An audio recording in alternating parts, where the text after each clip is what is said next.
Hello YouTube, my name is Agent Omega, and I do things. We are here in a creative world that I made to test out my staircase designs.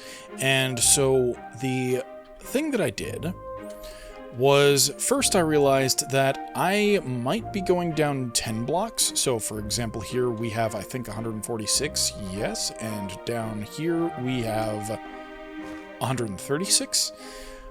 But that might be the change in the Y elevation, but in reality, I should only be considering it going down 9 blocks because we're starting at effectively 145.5, and we need to end up on 135.5, which, wait, no, is that right? Hold on.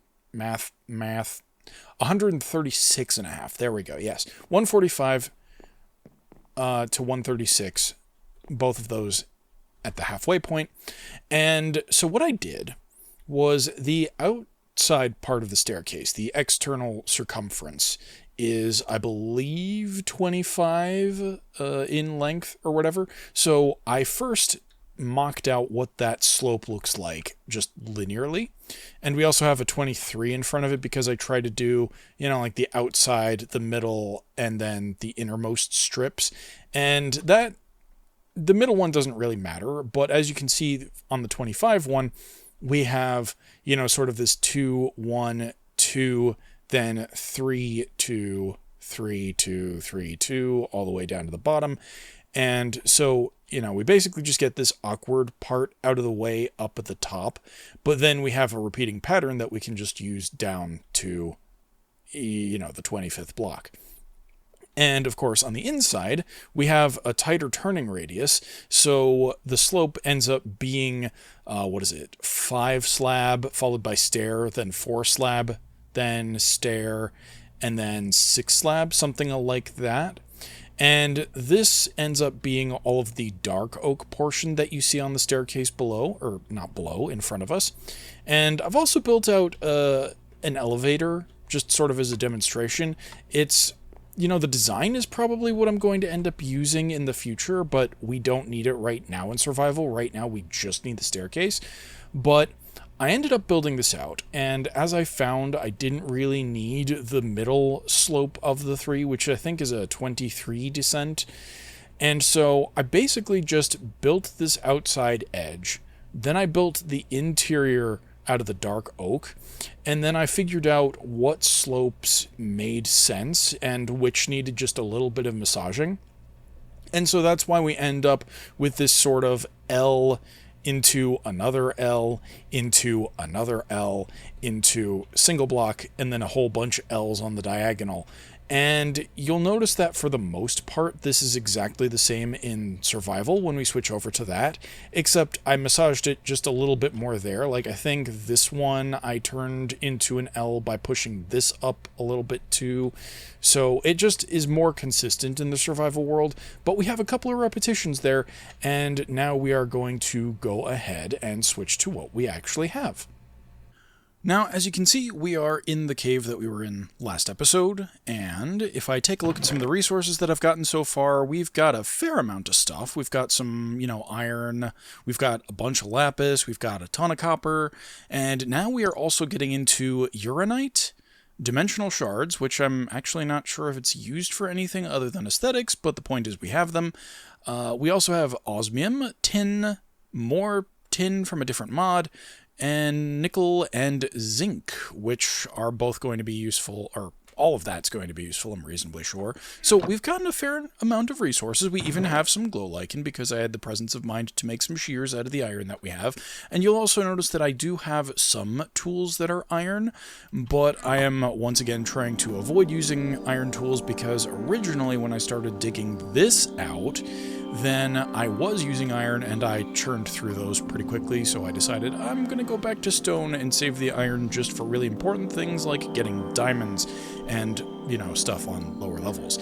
But if we look down, we can see that we've already got 2 additional landings below us, and I was about to make a third, but, and you're about to see, we encountered some stuff, some 1.18 cave generation And I was anticipating I'd get something like this sooner or later, but in particular, what we ended up with is very interesting, and I forgot to bring more torches. But that's okay, because the bit that I'm doing right this second doesn't need torches. We've already kind of lit up the area. But first, on the left here, this used to be full of water. So when I mined down to this level, I started flooding in, and I decided, you know what, I'm going to clean that out. So I took the time to fill this all up with cobblestone and then mined it out, and it was pretty annoying, but I was watching some Star Trek Voyager at the time, and that's all good. And so we've got this cave. I think I've stripped all of the... Thunderstorm. Unexpected. Well, so I think I've stripped all of the important resources. Like, obviously, you can see we still have some copper. We also have diorite. And I have been collecting the diorite, even though I, like Iskall, think it looks like bird poop. But the thing about diorite is that unless the recipe is changed, this can also be used to make andesite, or as they call it in this pack, andesite, because that's what Iskall calls it. And so there's a ton of diorite that I've got mined out from this, and I've been saving about half of it. Like, I'm trying to keep some of my cobblestone just in case I need to make more stone tools, but diorite is going to be more important because, well, it can be used to make andesite, unless the recipe is changed. I should verify that before I keep saying that. Nope, I'm right. Yeah, so cobblestone and diorite, as you can see, makes andesite, which is really convenient because by the time we get to create, we're going to be needing a lot of this stuff, I think. And I think that also necessitates chromatic iron or chromatic steel, but I'm not there yet, so let's not even worry about that. You can see we've got some more tin ore that I'll be switching to pickaxe for, but before I get further distracted, we came into this massive cave down here, and there are still parts that I'm going to need to light up. I did most of the lighting up, obviously, well, while I was watching Voyager and not actually recording, so my bad on that, but I have saved these supplementaries urns for you. And the reason we've saved them, I don't know, hold on, let me also just see if we can make urns. Okay, they can't be made. But this early on in the game, I'm not really thinking about them aesthetically, I'm just thinking what resources can we get out of them. So I'm not worried about silk touching them or anything like that. We're just going to go ahead and mine this before I get on with my remaining grinding and finishing out the staircase, because, you know, some luck is a good interlude, I think. Cobwebs, bones, and some kind of a soul reaction just there. Interesting. I want to get that iron later, so I'm going to keep that in mind. What do we have here? Ash. Boring. More ash. Lapis. What do we have? Flax seeds! Yes! Okay, that's actually fantastic, because that is going to be some string automation when we get into the botany pots. And that is an incredibly rare drop. Like, I'm pretty sure Supplementary's flax is also in Create Above and Beyond, I believe, and I have gotten these urns before and not gotten a single flax drop, which sucks. And I'm guessing, yeah, the rate must just be much higher in this pack, and I'm guessing that something like the stuff that urns can drop is much more restricted here too, and I am a-okay with that. Because flax can be spun into string, which of course can be automated into wool, and although I do intend to do some, you know, sheep automation as well... Ooh, more glow lichen. Although I intend to do some sheep automation, then I think our very initial string is going to come from flax seeds, because botany pots is just so much easier to get into, I think. And I believe that is all of the urns that I had access to right here. Apologies for the stuttering, don't know why that happened. But we're just going to go ahead and skip to when I have more of this lit up and or we've dug out more of the mineshaft. Okay, since the last clip, a bunch of things have happened. For one thing, I hit 500 subscribers, so thank you all who are joining me now. I really appreciate the support, and I hope to continue to provide good stuff. I don't know if I'm going to do anything particularly special for 500, which is weird. I think I was overly enthusiastic about 50 and 100, and now I just don't have any ideas for 500. But maybe I'll do something special, particularly in this series. I don't know if it'll be this particular episode, given the fact that I have a lack of time right this second. But the other thing, well, actually, okay, second thing that happened, you may notice if you take a look in the lower right-hand part of the screen, my armor has changed. So unfortunately, all my leather stuff is broken, which is very unfortunate because I was really using those boots to avoid falling into powdered snow. And so I'm probably going to need to make more of those. I've started breeding up cows for unfortunate purposes that I would rather have avoided, but you need leather to make leather boots, so that's why I have them. But I do, of course, have iron with exception of the diamond helmet that we already got. And now, if I just move on forward and take a look down, we have reached y equals negative 57. And that's important because we're starting, or down that low is just a little bit higher than world border, as far as I'm aware. The lowest negative y value in 1.18, I believe, is negative 64. So if we go much lower than this, we're going to start hitting bedrock, and that's not really particularly helpful. But let's just take a stroll down the spiral staircase.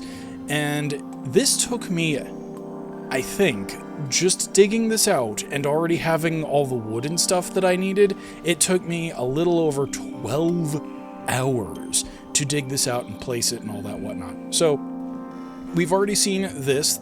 I drained this using cobblestone. There's nothing particularly interesting in there at this point. I think just copper ore. Here, I don't remember here.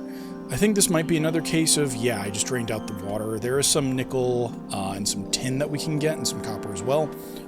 Here is a level that we've already seen, but conveniently happens to line up with one of the landings. And I've definitely lit it up more. There's still a little bit more to be done over there, and I think potentially off here to the left, but there's a ton of stuff that we can do. And I think, I don't remember if it's this level or somewhere else, but I know there's like a geode somewhere around here. Yeah, just down there. I say while staring straight at the marker. That's par for the course for me. But we're just going to keep on heading down because now we're in some new parts of the mine. And I'm going to need to collect a bunch of spruce for what I have planned next, so I am going to go back off camera a little bit. But here is one of the first things. I'm going to massage this a little bit so that it lines up a little bit more with the stairs and general entrance. But otherwise, there was no entrance to this part of the cave that I was aware of. I did a whole bunch of lighting because there were spiders and, you know, other baddies here. There's still some more lighting to do way over there. And I think this does connect back up to up above, just vaguely. Like if I were to go up that water stream and then like turn immediately back around, I'd get to a different part of the cave that I have already connected to and lit up. Oh, and there's some more lighting up to be done over there. But I haven't touched any of the ores in this room, so you can see that we've immediately got some sort of quartz. Ignore the stuttering just there. Some gold and some urns over there that we need to break. We have not gotten anything particularly interesting since the last time I broke some urns. I think just some seeds and the like that are helpful, but ultimately I could have gotten a different way. Like I'm pretty sure I already have pumpkin seeds, but we'll just pop back out. So that's one new thing. And I believe the next major thing is coming up here. We effectively have two landings that lead to a very large mine. And so this is the first one, and you can see there's still a ton of skeletons and the like that we need to light up over there, and I have definitely seen Enderman. I can tell there's one on the map here. Oh yeah, and I can see its little eyeballs in the distance there. I want to make sure... No, wait, that's lava. But it is somewhere in that general direction, I think. Oh wait, no, it's somewhere over here. Yeah. But I need to light up that area a little bit more. There's a ton of stuff that I can be collecting here. I believe there are also, yeah, there are some definitely urns here. We have the small drip leaves, and I don't know if they're useful for anything other than aesthetics, but we are definitely going to be making use of that, I think. And if we just come down a little bit, the mine happens to be in such a position that I have basically two access points to it. and I'm definitely going to massage this just a little bit so that we can get like a proper combination of elevator landing and entrance to the old mines. And this is where we're going to start potentially doing some interesting narrative stuff. And I think for the most part, I want to preserve the mines, with the exception of obviously the parts that I had to get rid of for the staircase and elevator shaft.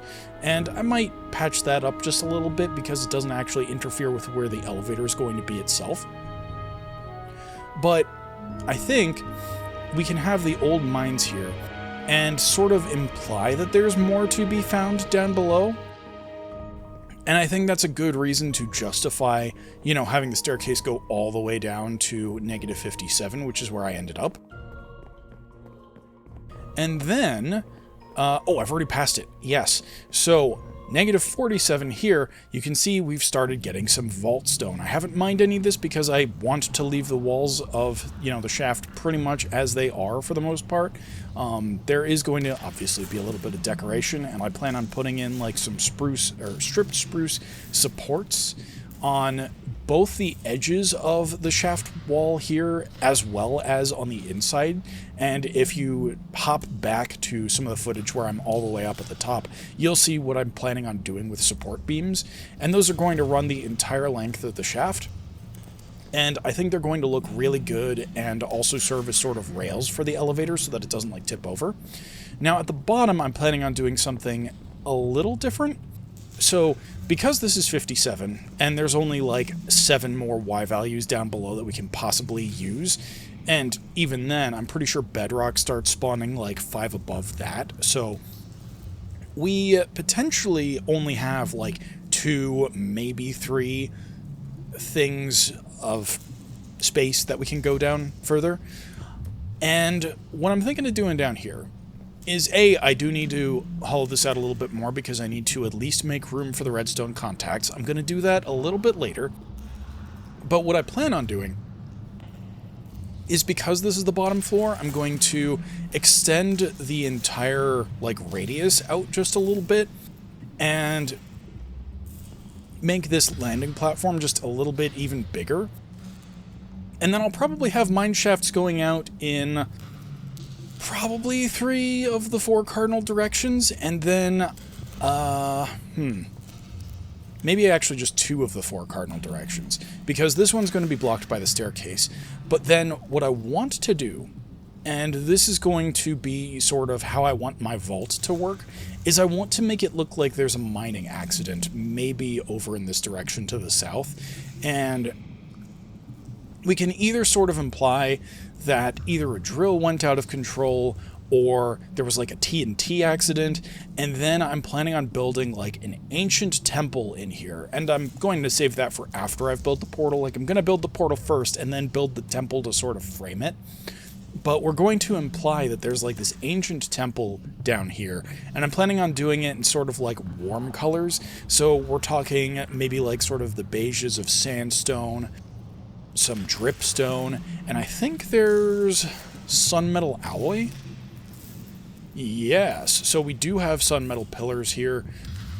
That is Architect's Palette and is made from Sunmetal Blend, which is soul sand and gold nuggets. So once we get into the nether, that's going to be pretty good.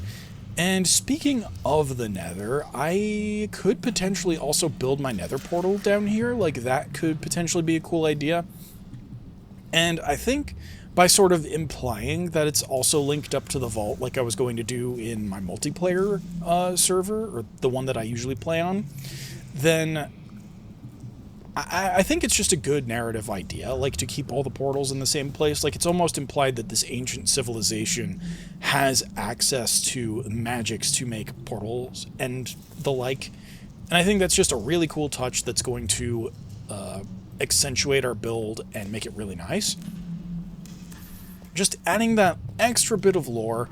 And I also realized that I have not put in the slabs on this last part of the staircase. So we're just going to do that right now, just illustrate the process. And you can see that I've just been looking up and using the previous stair tier or whatever as the reference.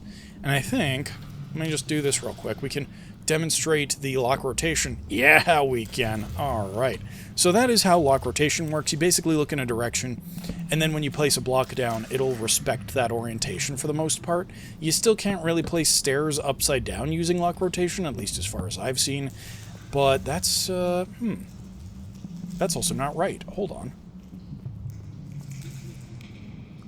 That's somehow not right. Oh, yeah, because this one's just a little too high. This one needs to be down here. There we go. And so that's it. That is the entire spiral staircase fully completed. And what I'm planning on doing here at the bottom is we do still need a little bit of space for the elevator to recess into when it's down at the bottom. And so I'm going to dig down 2 or 3 layers beneath this extended platform.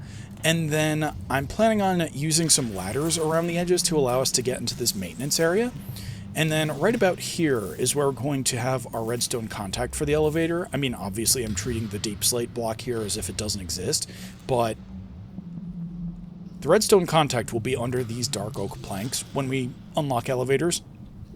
And then that'll be true for just every single level all the way up. And I'm planning on labeling them with their Y value, or I'm setting the floor to their Y value. So this will be like floor -57, and for convenience sake, I'll just label the top floor ground, just because that is ground level.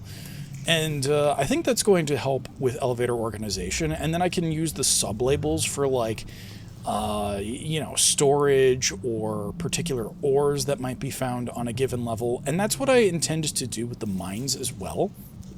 So you're going to see that with all the other floors, what I intend to do is follow the curvature of, I think, the large room up at the top.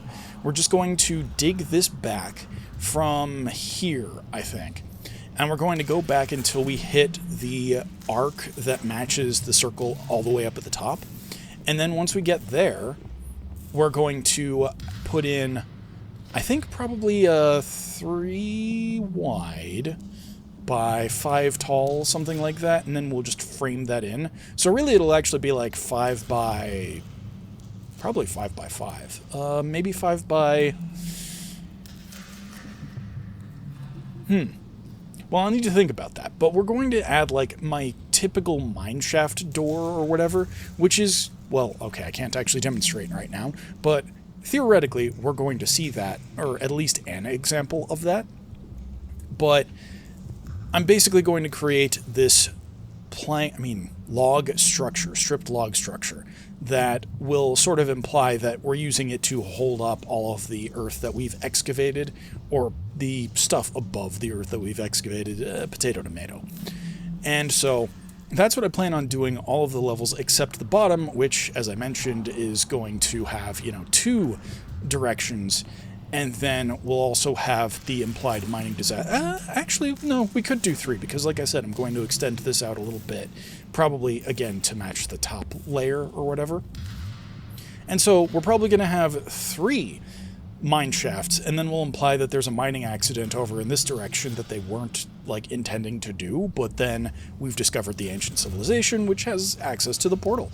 So I'm going to go get some spruce logs, and we're going to add some framework to this, and then depending upon how much time I have, I might start mining for vault stone and chromatic iron, and maybe, if I'm lucky, I can even potentially figure out where I want to put my portal. I'm not going to try to activate the portal this week, because the plan for my very first Vault a Day run is going to be finish the episode sometime during the week where I activate the portal, and then save the first Vault run for the day that Vault a Day, or build phase, releases. So we're probably going to have our first Vault next Saturday. And yeah, that's very exciting. So I'm going to go grab some spruce and try to either start working on the mine or the support structures, and we'll see what I'm talking about with the elevator and also my mine entrances, etc., after the jump. Okay, so as you can see, we are here at y = -47, and this is just sort of a framework for what I intend to do on the mining levels. I might put in a couple more support brackets, like kind of feeling like one here makes sense, and then like one here would also be pretty good. So let's just see how this looks. And yeah, I think having that sort of beefy support structure is good. And then I've also used the stripped spruce like ends or whatever to make it seem like this is all just like one curved piece of wood, which isn't particularly realistic, but you know, you make do with what you have, and I felt that it looked a little bit better to have the end of the log over here as opposed to over here, you know, which is a much shorter piece of wood. And then of course we have the supports coming across here. So we just have a landing on each level, or we will have a landing on each level that looks roughly like this with the exception of the bottom. And then we'll have things like chests or storage drawers or barrels and potentially a bed per level just so that we've got easy access to sleeping. And one thing I'm going to do while we're still on camera, and of course you can hear the silverfish off in this general direction. Unfortunately, we are at silverfish level, so that means they're going to be annoying for a couple more minutes here. But what I'm going to do is, I think my tunnel is going to be, or my main tunnel is going to be like 3 wide by 5 tall. So instead, I'm going to go just a little bit larger here and do one of the favorite things that I like to do for doors to my mine shafts. And so this is going to end up being a 5x5, I think, if I've done this right. Maybe it's a 5x6. Hold on. 1, 2, 3, 4, 5. Nope, yep. So this is a 5x5. And we're going to take advantage of the fact that we have this support beam. And I might potentially hop over to my Create Above and Beyond world at some point in time just to show you my usual door, because this is slightly modified. But what I'm going to do is we're going to put in the spruce logs here, strip them. Then we're going to put in some spruce fences here and just fill in with the logs.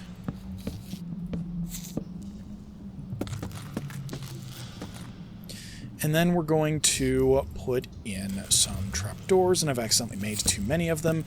But if we do something like that, we have a nice looking support between parts of the mine. And actually, I might just make the mid-tunnel 5x5, just because that'll look nicer. In fact, I almost feel like I could have shrank this down just a little bit, but you know what?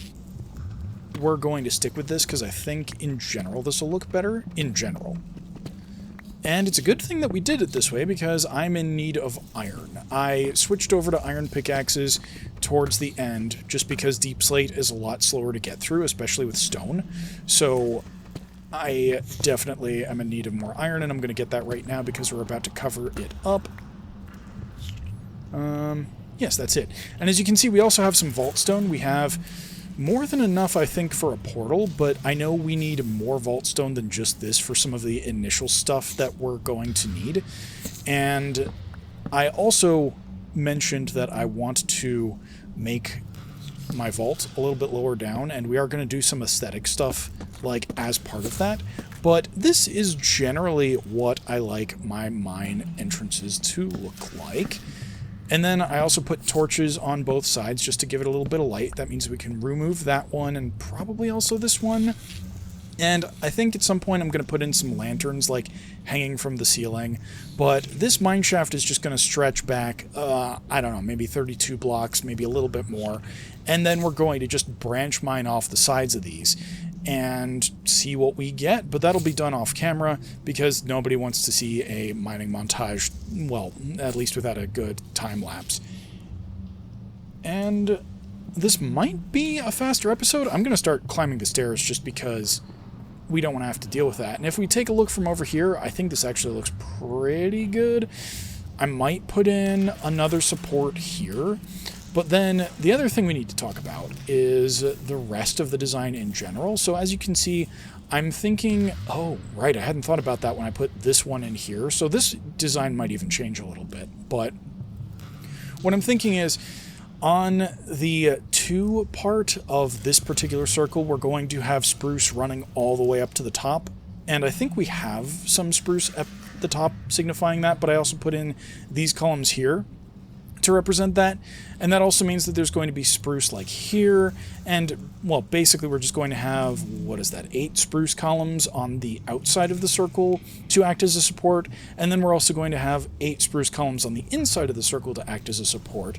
And keeping running up, what I intend to do is have a support ring of dark oak wood planks for the most part, I think, up at the top. I might have some conflict with the design that I'm currently thinking of, so I need to workshop it a little bit. But I'm going to have like a support ring at the very top, just so that the elevator, like, it doesn't seem like the top is where the elevator might come out of its tracks. So I just like having that extra bit of realism in things like this, even if it is pretty fantastic and not how elevators actually work, or mine shafts for that matter. And we are sadly only like 3/4 the way up the stairs. So unlocking Create is going to definitely be one of my priorities. I definitely want an elevator, but we are also going to have access to Elytra before then, I think. So at some point in time, these stairs are not going to be nearly as boring or nauseating, and my apologies for, quick mouse movements here. But unfortunately, I just don't have a whole lot of time. Like I said, it took 12 plus hours to dig out this entire shaft, and so I ended up leaving myself with just a little less time than I would have liked for other stuff, like getting the vault stone and also, actually digging out the area where the vault is going to be. Yes, but as I was mentioning, so I'm going to have like a support here and on the other side, and that's, kind of in reference to the design that's all the way down at the bottom, where the landing platform is 2/5 of the block, and then I just decided, you know what, let's make the other 3/5 divided up into fifths each, roughly. Oh yeah, and unfortunately, in my quest for getting more spruce, I accidentally suffocated one of my pigs, so RIP pig.